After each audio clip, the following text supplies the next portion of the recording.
Part 4. Providing constructive feedback.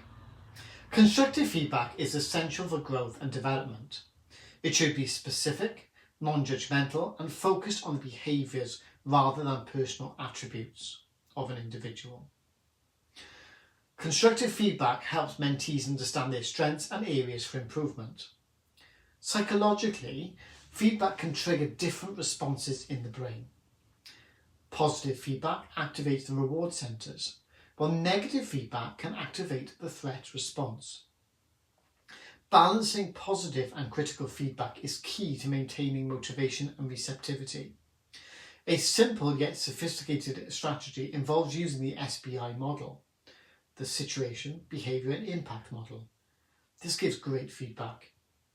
This method encourages the feedback giver to focus on specific situations, describe the observable behaviours and explain the impact of those behaviours. For example, instead of saying, "You did a great job," you'd say, "In yesterday's meeting," that's the situation, "you clearly articulated the project's progress and answered all of the questions comprehensively," that's the behaviour. "This helped the team feel more confident about the project's direction," that's the impact.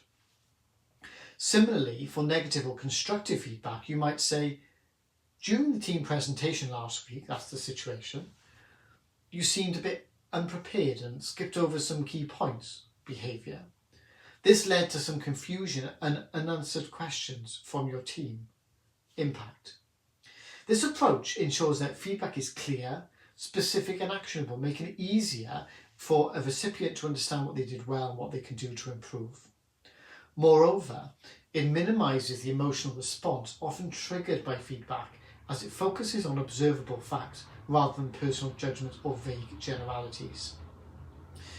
Research by Kluger and Denisi found that feedback interventions can have varying effects on performance. While positive feedback can enhance motivation and encouragement, negative feedback can sometimes lead to defensive reactions. It's important to deliver feedback in a way that's supportive and encourages a growth mindset. That described by Carol Dweck. A growth mindset fosters the belief that abilities and intelligence can be developed through effort and learning. It is also important to provide feedback in a timely manner and in a context that is conducive to open discussion. Private face-to-face conversations are usually best for delivering feedback, as they allow for a more personal and direct exchange. Additionally, feedback should be actionable. This means that the mentee should be clearly knowing what they have to do to improve. Vague or general feedback is less than specific and doesn't give targeted feedback, which provides concrete examples and suggestions for improvement. Another important aspect of providing constructive feedback is the concept of self-efficacy, introduced by Albert Bandura. Self-efficacy refers to an individual's belief in their ability to succeed in specific situations or accomplish a task. High self-efficacy can enhance motivation and resilience, while low self-efficacy can lead to avoidance and decreased performance. When providing feedback, it's important to reinforce the mentee's self-efficacy by highlighting their past successes and expressing confidence in their ability to improve. Moreover, the way feedback is framed can significantly impact its reception and effectiveness. Research by Grant and Schwartz suggests that framing feedback in a positive and motivational context can lead to better outcomes. Instead of focusing on what the mentee did wrong, focus on what they need to do differently and how these changes will benefit them in the future. Lastly, mentors should be mindful of personality differences when providing feedback. Different individuals or groups of individuals have different norms and expectations around feedback. For example, in some situations for some individuals, direct feedback is appreciated and seen as a sign of respect, while for others, indirect feedback is preferred to avoid causing embarrassment. Being sensitive and adaptable can help mentors provide feedback in a way that is respectful and effective. Let's think about activity 4. Practice giving a feedback using the scenarios that will come on screen. If you're with another person, try role-playing that feedback. One person can be the mentor, the other person will be the mentee. The mentor should provide constructive feedback on a hypothetical situation, focusing on specific behaviours and offering suggestions for improvement. The scenarios will appear for about 10 seconds each. You may want to pause the video to read them fully.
If you were with somebody else, how did the mentee perceive the feedback? What techniques helped deliver the feedback effectively? And how can this understanding of the psychological impact of feedback improve your mentoring approach?